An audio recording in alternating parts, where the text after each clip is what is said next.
This March one that has gone from one that has been very peaceful from the beginning to not so much right now. Again, the protesters here, of course, very angry at that pension reform that Emmanuel Macron has been trying to essentially beat through the legislative process here. And I think one of the interesting things that you guys see, if we pan around, you can see that a lot of the folks here who are coming to protest, they are actually fairly young people who are protesting here.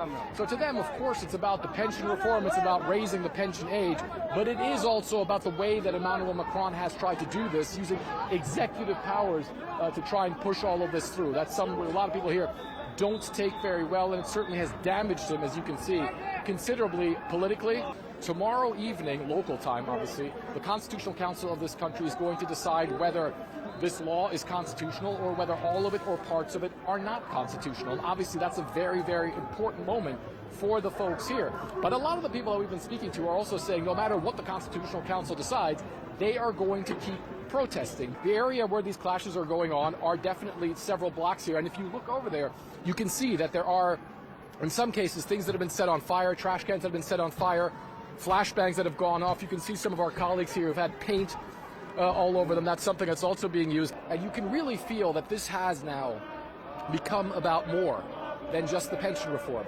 It's become about the way that Emmanuel Macron is governing in general, and a lot of people are voicing their anger at that. And if you look at a lot of the signs that people are holding, if you look at a lot of the chants that we're hearing here on the street, they're a lot more generally against Emmanuel Macron's government than they are specifically against the pension reforms. You do have those people from the unions. As you can see, some projectiles flying again. These are rocks. People tend to break down the rocks here, some of the tarmac in the street, and then throw them at police officers.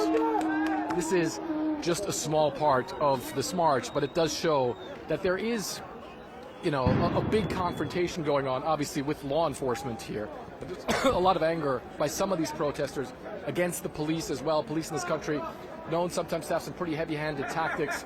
And you can see there's just a general anger at the authorities, at the government, that is being voiced by people of many ages. And it is, you know, important to also point out that there are tens of thousands of people that we've seen this morning that are marching here today. Presumably there'll be hundreds of thousands marching throughout the entire country. And this protest movement really hasn't lost much steam, despite the fact that it's been going on for such a long time.